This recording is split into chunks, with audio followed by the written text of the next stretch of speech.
The hegemony had ruled the stars for 12,000 cycles. 12,000 cycles of unchallenged supremacy across 17 spiral arms of the galaxy. 12,000 cycles where the mere mention of the hegemony fleet would cause younger species to surrender without firing a shot. Grand Admiral Zorix stood on the observation deck of the Eternal Dominance, his four clawed hands clasped behind his back as he gazed out at the vastness of space. His scales glimmered under the soft blue lighting, highlighting the battle scars that crisscrossed his once pristine carapace. For 300 cycles, he'd served the hegemony with unwavering loyalty. There wasn't a species or weapon system he hadn't encountered and defeated. Admiral, his second-in-command Vex approached, her movements quick and agitated. The scout vessels have returned from the edge of the Orion Spur. Zorix turned slowly, his vertical pupils narrowing. And they found something unexpected. Sir. A low rumble emanated from Zorix's throat. In his long career, unexpected rarely meant good news. The primitive world we've been monitoring. The one with the bipedal mammals. Vex's voice faltered. Earth, Zorix supplied, the alien word feeling strange as it rolled off his tongue. What about it? They're no longer confined to their planet, sir. They've expanded. Rapidly. This wasn't entirely surprising.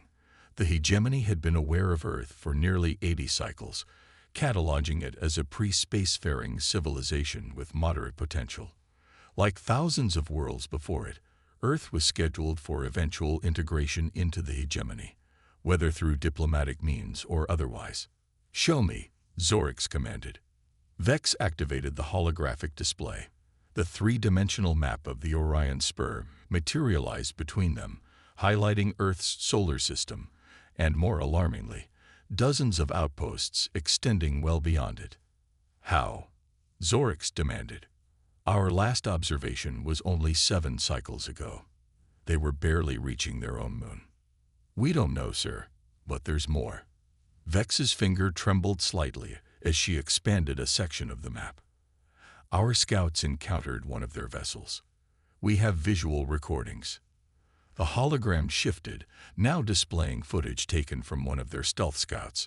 What Zorix saw made his blood run cold.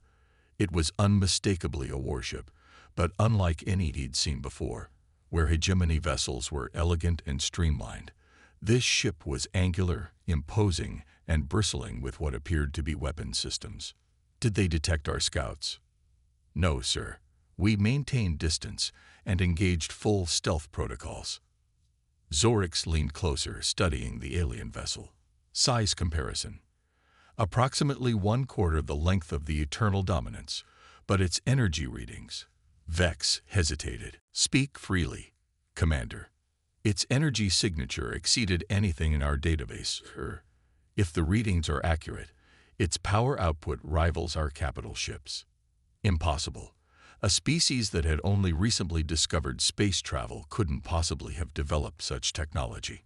Unless, have we encountered any evidence of outside interference? Could another spacefaring race have provided them with technology? Negative, sir. All design elements appear indigenous to Earth. They've simply advanced at an unprecedented rate. Zorix's mind raced. In the history of the hegemony, they'd never encountered a species that developed so quickly. Evolution, technological advancement, societal progression, all followed predictable patterns. Except, apparently, for humans. What do we know about their capabilities? Their intentions? Very little, sir. We've intercepted some of their communications, but decryption has been challenging. What we have decoded suggests they're exploratory in nature. But, the vessel we observed was clearly designed for combat, sir. And if our scans are correct, they have dozens, possibly hundreds more. Zorix felt a sensation he hadn't experienced in centuries. Unease. The hegemony had conquered or assimilated every spacefaring race they'd encountered, usually with minimal resistance. Their technological superiority had always been absolute. Until now. Admiral, Vex said quietly, The High Council will want recommendations. What are your orders? Zorix stared at the holographic image of the human warship. Something about its design spoke of a different mindset than what the hegemony was accustomed to. Their own vessels prioritized efficiency and elegance. This ship seemed built with only one purpose: to survive the harshest conditions of combat. Dispatch additional scout vessels. I want comprehensive data on their technology, their colonies, their military capabilities. And most importantly, I want to understand their psychology. What drives them? What are they willing to fight for? What do they fear? Yes, Admiral. And should we prepare the fleet? Zorix contemplated the question. The hegemony had standard protocols for emerging threats: immediate show of force, followed by demands for submission. Any resistance was met with overwhelming military response. It was efficient, and it had worked for 12,000 cycles. But something told him humans might respond differently. Maintain alert status, but make no obvious preparations for combat. I want to observe them further before we reveal ourselves. As Vex departed to carry out his orders, Zorix returned his gaze to the stars. Out there, a species that had barely touched space a few cycles ago was now expanding across the cosmos, armed with technology that shouldn't have been possible. 2 weeks later, Zorix stood frozen on the bridge of the Eternal Dominance, watching in disbelief as the emergency transmission played before him. One of their scout vessels, despite maintaining full stealth protocols, had been detected by a human patrol ship. The ensuing encounter had been brief and catastrophic. A holographic display showed a massive human vessel, far larger than the one they'd observed earlier, emerging from what appeared to be a self-generated spatial distortion. Before the scout could react, the human ship had locked on with targeting systems of impossible precision and fired a single warning shot that disabled the scout's propulsion systems without destroying the vessel. Then, most shockingly, the humans had established communication. "This is Captain Lin of the United Earth Navy vessel, Intrepid." The translated message played. "Your stealth technology is impressive, but outdated by our standards. We've been aware of your observations for some time. We have no hostile intentions toward your people, but we will defend ourselves and our territories if necessary. We suggest opening diplomatic channels rather than continuing covert surveillance." The bridge fell silent as the message ended. In 12,000 cycles of hegemony history, no species had ever detected their stealth technology, let alone responded with such calm confidence. "Admiral," Vex's voice was barely audible. "The High Council is demanding immediate action. They're suggesting we deploy the entire 7th Fleet to the human border as a show of force." Zorix's eyes remained fixed on the image of the human warship, the Intrepid. Its dark hull seemed to absorb the very light of nearby stars, while its weapon systems remained primed but restrained. "Tell the Council," he said finally, "that I strongly advise against any show of force at this time." "Sir?" Zorix turned to face his bewildered second-in-command.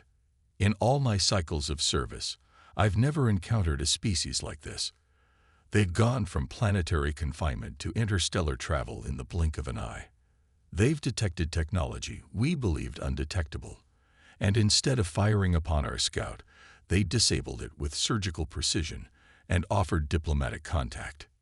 You believe they pose no threat." Zorix's gaze returned to the imposing silhouette of the human warship. "On the contrary, Commander, I believe they may be the greatest threat the hegemony has ever faced, and that is precisely why we must proceed with caution." The High Council was not pleased with Zorix's recommendation. "You suggest we do nothing." First Councillor Fax's holographic form flickered with indignation, all 6 of his eyes narrowing simultaneously. "While this upstart species expands unchecked." Zorix stood firm before the semicircle of 12 projected figures, each representing the highest authority in the hegemony. The council chamber aboard the Eternal Dominance rarely hosted such gatherings, even in holographic form. The fact that all 12 councillors had assembled spoke volumes about the severity of the situation. "I suggest we approach with diplomatic intent, rather than military posturing, Zorix clarified. The humans have demonstrated capabilities that defy our understanding of technological progression. If they've achieved this much in mere cycles, what else might they be capable of? Counselor Mev, the eldest of the 12 and the only one who had survived the last major conflict the hegemony had faced, leaned forward. Her translucent projection rippled as she spoke. Admiral, in your assessment, could we defeat them if necessary? A loaded question. Zorix chose his words carefully. With our current forces, yes, almost certainly. The hegemony fleet outnumbers them thousands to one. But the cost would be unprecedented. Their weapons technology appears formidable, and we know nothing of their defensive capabilities. All the more reason to strike now, interjected Counselor Draz, the most hawkish of the 12, before they grow stronger, and risk creating an enemy we don't fully understand. Zorix countered. The humans' message was clear. They're open to diplomacy, but will defend themselves if provoked. I believe we should take them at their word, at least until we know more. The chamber fell silent as the counselors exchanged glances. Finally, Counselor Fax spoke again. Very well, Admiral. You have 30 cycles to establish diplomatic contact and determine the full extent of their capabilities and intentions. After that, the Council will reassess the situation. As the holographic projections faded, Zorix released a breath he hadn't realized he'd been holding. 30 cycles wasn't much time, but it was better than nothing. Commander Vex, he called, knowing his second-in-command would be waiting just outside. Prepare a diplomatic vessel, small, minimally armed. I want no misunderstandings about our intentions. Vex entered, her expression troubled. Admiral, are you certain this is wise?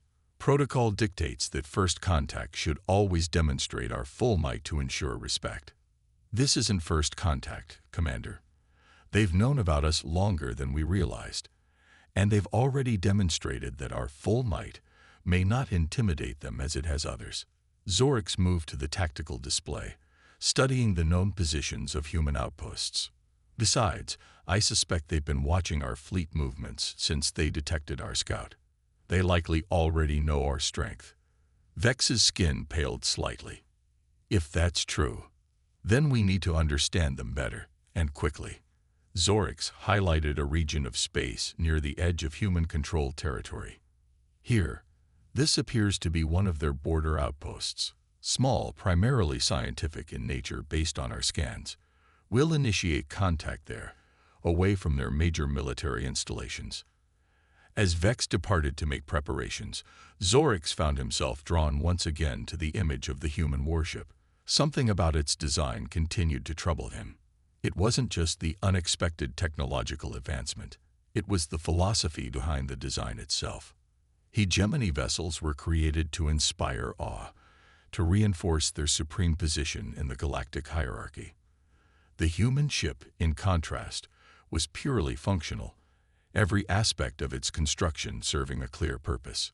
It was the vessel of a species that expected to fight. 3 days later, Zorix stood on the bridge of the diplomatic envoy, a small vessel typically used for ceremonies with already subjugated worlds. It felt strange to be aboard such a modestly armed ship after centuries commanding the most powerful vessels in the hegemony fleet. Admiral, we're approaching the coordinates, the pilot announced. No sign they've detected us yet. They've detected us, Zorix said with certainty. Proceed as planned. Standard approach vector, all weapons systems powered down. The human outpost came into view, a cluster of structures built into a small rocky planetoid. Initial scans had suggested it housed perhaps 100 humans, engaged primarily in scientific research. A single patrol vessel orbited lazily around the installation. Open a communication channel, all frequencies, Zorix commanded. Translate to their dominant language. Vex looked up from her console. Which one, sir? Our linguistics database has identified at least 7 major language groups in common use. Zorix hadn't expected that. Most unified species converged on a single communication protocol once they reached space. Use the one from the message we received. English, I believe they called it. The communication officer nodded, making the necessary adjustments. Channel open. Admiral, this is Grand Admiral Zorix of the Hegemony, commanding the vessel Diplomatic Envoy. We come in peace, seeking dialogue with representatives of humanity. Please respond. The bridge fell silent as they waited. Seconds stretched into minutes with no reply. Could they not have received our transmission? Vex suggested. They received it, Zorix said, his instincts screaming that they were being watched, evaluated. They're deciding how to respond. As if confirming his suspicion, the patrol vessel suddenly changed course, moving directly toward them with surprising speed. Proximity alarms blared across the bridge. Maintain position, Zorix ordered as his crew tensed. Make no defensive movements. The human vessel, smaller than the Intrepid but still formidable, came to a stop directly in front of them, close enough that Zorix could make out details of its hull plating. The design was similar to the larger warship they'd encountered. Functional, angular, with weapons ports that remained closed but were clearly present. Admiral, the communications officer called. We're receiving a transmission. On screen. The view screen activated, and for the first time, Zorix found himself face to face with a human. The creature was startlingly alien, smooth skin without scales or carapace, a flat face with forward-facing eyes, and a covering of fabric rather than natural armor. Despite these fragile-seeming features, there was something undeniably commanding in the human's posture. This is Commander Chen of the United Earth Navy vessel Vigilant. The human spoke, its voice deeper than Zorix had expected. Your request for dialogue has been received and approved. However, we have protocols for first contact scenarios. Please maintain your position while we dispatch appropriate diplomatic personnel from the research station. Zorix inclined his head slightly. Understood, Commander. We will await your representatives. As the communication ended, Vex moved closer to Zorix, speaking in a low voice. They're treating us as if we're the newly discovered species, not them. Indeed, Zorix replied, a new respect forming. And note how they mentioned protocols for first contact. They've anticipated encountering other intelligent life. They've prepared for it. But they've only just reached the stars, Vex protested. How could they have developed such protocols so quickly? Zorix watched as a small shuttle departed from the research station, making its way toward them. I'm beginning to think we've gravely underestimated these humans, Commander. They may be new to interstellar travel, but something tells me they've been preparing for this moment for much longer than we realized. The shuttle drew closer and Zorix felt a sensation he hadn't experienced in centuries, anticipation mixed with uncertainty. For the first time in his long career, he had no idea what to expect. The human shuttle docked with a precision that impressed even Zorix. For a species so new to space, their maneuvering systems were remarkably sophisticated. A soft thud and hiss of equalizing pressure announced their arrival. Atmosphere analysis complete, Vex reported. Their shuttle has adjusted to match our environmental needs. Oxygen levels reduced. Nitrogen increased. Another surprise. The humans had researched hegemony biology and modified their approach accordingly. Zorix found himself re-evaluating his assumptions with every passing moment. The airlock cycled open, and 3 humans entered the reception chamber. 2 wore what appeared to be military uniforms, dark blue with silver insignia, similar to what they'd seen on the transmission. The third, a shorter female with striking red-gold hair, wore civilian attire, though her bearing suggested authority. Grand Admiral Zorix. The woman spoke first, her translator device rendering her words in perfect high hegemonic, the language reserved for the ruling elite. I am Dr. Alexander Reeves, Chief Diplomatic Officer for the United Earth Government's First Contact Division. Thank you for approaching peacefully. First Contact Division. They had an entire governmental department dedicated to encountering alien species. The implications were startling. Zorix bowed his head slightly in the formal greeting of equals, a gesture that would shock the High Council if they witnessed it. The hegemony welcomes dialogue with humanity. Your preparedness for this meeting is impressive. A slight smile crossed Dr. Reeves' face. We've been preparing for extraterrestrial contact for over 2 centuries, Admiral, long before we achieved practical interstellar travel. 2 centuries, nearly 20 cycles. While they were still planet-bound, these humans had been anticipating meeting alien life, had been planning for it, developing protocols, strategies, technologies. Please, join us. Zorix gestured toward the conference room. We have much to discuss. The diplomatic meeting lasted 7 hours. With each passing minute, Zorix's respect for humanity grew, matched only by his mounting concern. Dr. Reeves and her team revealed a species of startling contradictions, deeply fractious internally, yet capable of remarkable unity when facing outward challenges.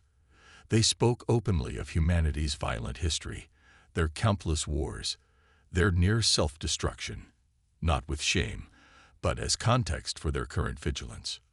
You must understand, Admiral, Dr. Reeves explained as she sipped the tea the ship's synthesizers had produced to human specifications. Our history has taught us to prepare for the worst while hoping for the best.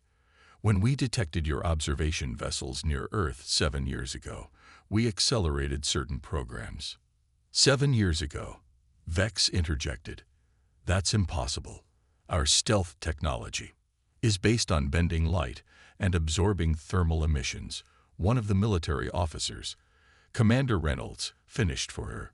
Effective against most detection methods, but not against gravitational distortion sensors. We detected the minute warping of space-time your engines create. Silence fell across the hegemony delegation. Their most advanced stealth technology, rendered obsolete by a species that had barely reached their own moon when first observed. You've advanced remarkably quickly, Zorix said carefully. Dr. Reeves exchanged glances with her colleagues. Let's just say the confirmation of intelligent alien life was motivating, particularly when we realized you were observing us rather than making contact. The implication hung in the air.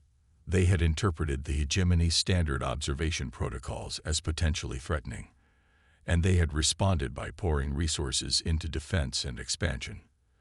The meeting concluded with preliminary agreements for further diplomatic exchanges. As the human delegation prepared to depart, Commander Reynolds lingered behind. Admiral, he said, voice lowered, there's something you should know, as one military officer to another. Zorix dismissed his staff with a gesture. Speak freely, Commander. The vessels you've encountered, the Intrepid, are patrol ships. They're not our frontline warships. Reynolds' expression was grave. They're our diplomatic and scientific escort vessels. The revelation hit Zorix like a physical blow. I see. I hope you do, Reynolds said, not unkindly. Because there are those in our military command who viewed your observation posts as an act of espionage, if not prelude to invasion. They pushed for a more assertive first contact. Why are you telling me this? Because Dr. Reeves believes in peaceful coexistence, as do I. But not everyone shares that view.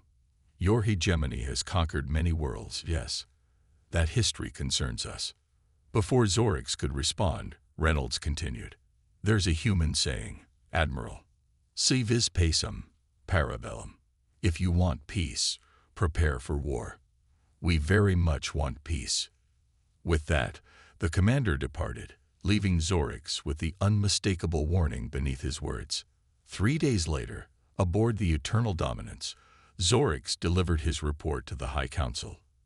He detailed the diplomatic exchange, the technological insights gained, and his growing conviction that humanity represented something that hegemony had never before encountered. They're paradoxical, he explained. Individually fragile, yet collectively resilient. Technologically young, yet astonishingly innovative. Peaceful in their stated intentions, yet prepared for conflict on a scale that suggests experience. You sound impressed, Admiral, Counselor Draz said accusingly. Perhaps even intimidated. Cautious, Zorix corrected. And yes, impressed. In 12,000 cycles, we've never encountered a species that advanced so rapidly. Their drive, their adaptability, it's unprecedented. First Counselor Fax leaned forward. Your recommendation, then? Full diplomatic recognition, non-aggression treaties, mutual respect of territorial boundaries. The council chamber erupted in protests. For millennia, the hegemony had operated on principles of dominance, not equality. Lesser species were subjugated or contained, not treated as peers. Silence. Fax's voice cut through the clamor. Admiral Zorix, you realize what you're proposing contradicts 12,000 cycles of hegemony doctrine. I do, Counselor. But these humans, they're different. Attempting to subjugate them would be costly beyond measure, even if successful. If, Counselor Mev echoed, you doubt our military superiority. Zorix chose his next words with extreme care. I believe that humanity has shown us only a fraction of their capabilities. Commander Reynolds implied their military vessels, their actual warships, make the Intrepid look like a scout ship in comparison. A heavy silence fell over the chamber. Finally, Counselor Fax spoke. We require time to consider this information. You will maintain diplomatic contact, but take no further action without council approval. As the council session ended, Zorix returned to his quarters, troubled. The council's hesitation was understandable, but dangerous. If they delayed too long, if they made the wrong decision. His communication terminal chimed. A priority message from the diplomatic vessel he'd left in orbit around the human research outpost. Commander Vex's face appeared, her expression tense. Admiral, something's happening. The humans are mobilizing. Their outpost just received a transmission that our sensors partially intercepted. We couldn't decode most of it, but one phrase was clear. Hegemony fleet movement detected. Zorix felt his blood run cold. What fleet movement? Unknown, sir. We've received no orders. Vex's image suddenly dissolved into static. Without hesitation, Zorix activated the ship-wide alert system and rushed to the bridge. Status report. Sir, we're detecting massive energy signatures at the edge of the Orion Spur, the tactical officer reported. Multiple warp signatures, hundreds of them. Are they human vessels? Zorix demanded. Negative, Admiral. They're ours. The 7th Fleet has been deployed without authorization. Counselor Draz, it had to be. He had overridden the Council's decision and ordered a preemptive strike.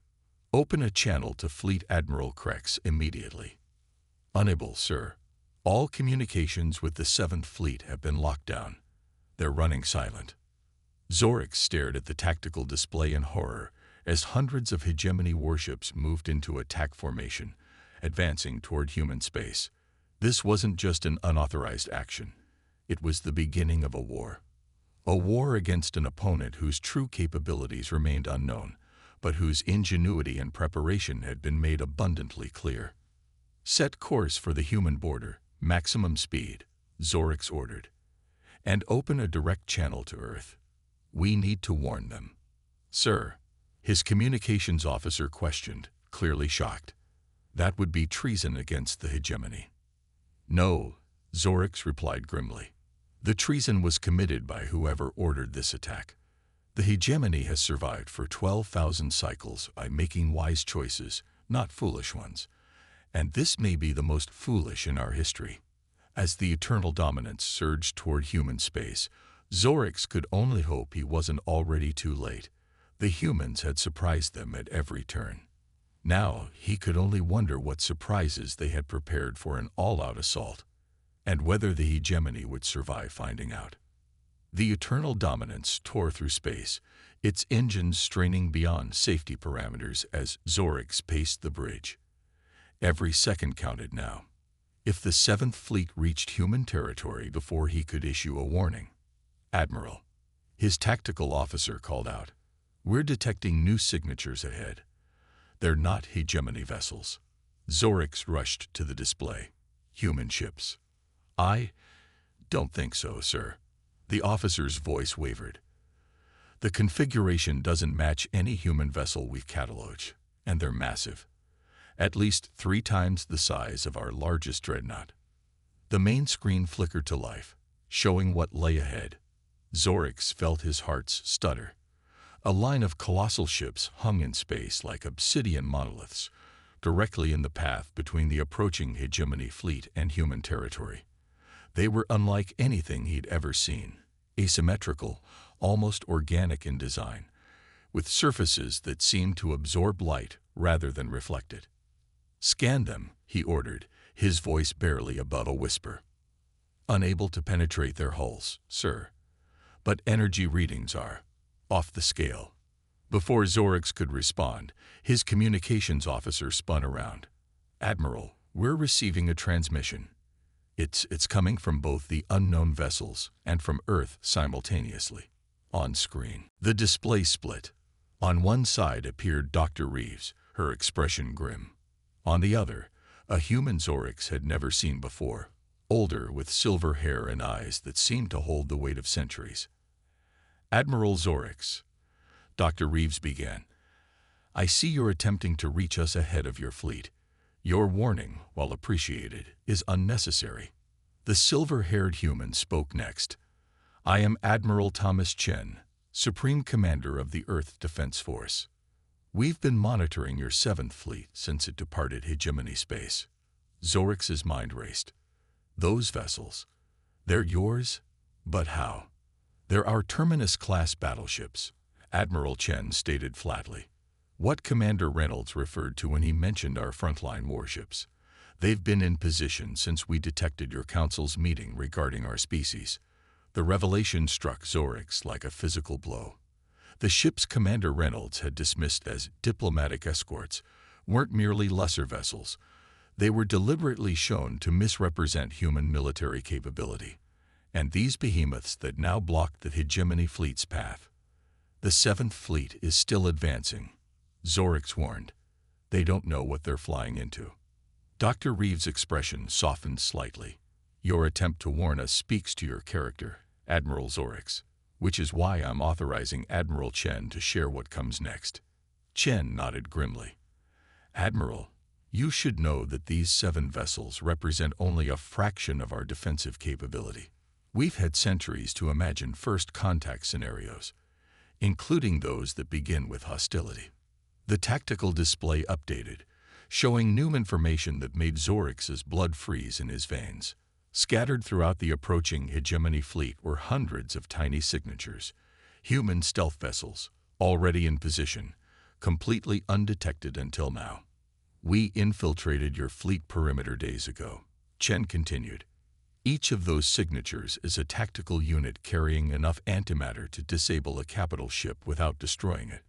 We don't want war, Admiral, but we have prepared for it since before your people knew we existed." Zorix stared at the tactical display in stunned silence. Everything he thought he knew about the balance of power between the hegemony and humanity had been not just wrong, but catastrophically so. The 7th Fleet, pride of the hegemony, was already surrounded, already defeated before the first shot had been fired. "What do you want?" he finally asked, his voice barely audible. Admiral Chen's expression remained impassive. "Peace, Admiral Zorix. The same thing you came to warn us about.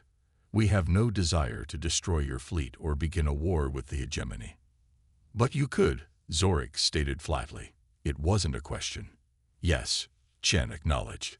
"We could disable your entire fleet within minutes.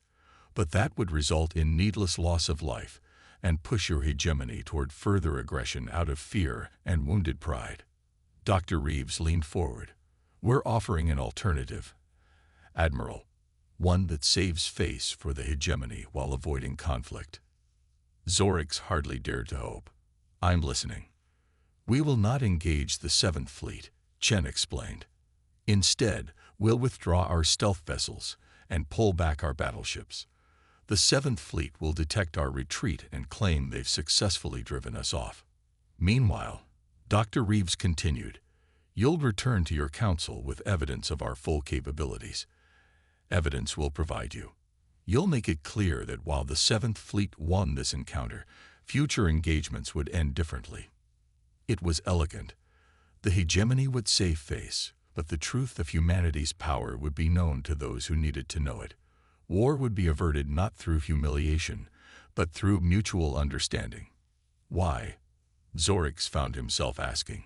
Why offer this when you hold every advantage? Chen and Reeves exchanged glances. It was Chen who answered. Because despite preparing for the worst, we still hope for the best. Our history taught us the cost of war, Admiral. How it transforms societies, rarely for the better. We would rather have the hegemony as a cautious ally than a determined enemy. Zorix nodded slowly. I accept your proposal, and I will convey the truth to the Council. There's one more thing, Dr. Reeves added.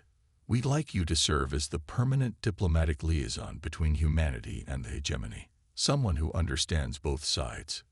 Before Zorix could respond, alarms blared across his bridge. Admiral, his tactical officer shouted, the Seventh Fleet has opened fire on the human vessels. Zorix whirled toward the display. Who gave that order? Unknown, sir, but the fleet is advancing in full attack formation. On the screen, Admiral Chen was already issuing orders, his previous calm replaced with cold efficiency. All units, defensive protocols, non-lethal countermeasures only. What happened next would be seared into Zorix's memory forever. The massive human battleships didn't return fire as expected. Instead, they simply absorbed the hegemony's weapons fire. Advanced energy shields, unlike anything in hegemony technology, flickered briefly with each impact before stabilizing. Then, in perfect synchronization, the human stealth vessels activated. Not with devastating antimatter explosions, but with localized electromagnetic pulses that cascaded through the hegemony fleet. Ship after ship went dark, weapons and propulsion disabled, but life support untouched. In less than 3 minutes, the mighty Seventh Fleet, over 600 vessels, hung dead in space. Not a single crew member had been harmed. Dr. Reeves turned back to the screen. As you can see, Admiral Zorix, we meant what we said about avoiding unnecessary casualties. Your fleet's life support systems will remain functional, and we're already dispatching rescue vessels to assist. Zorix found himself speechless.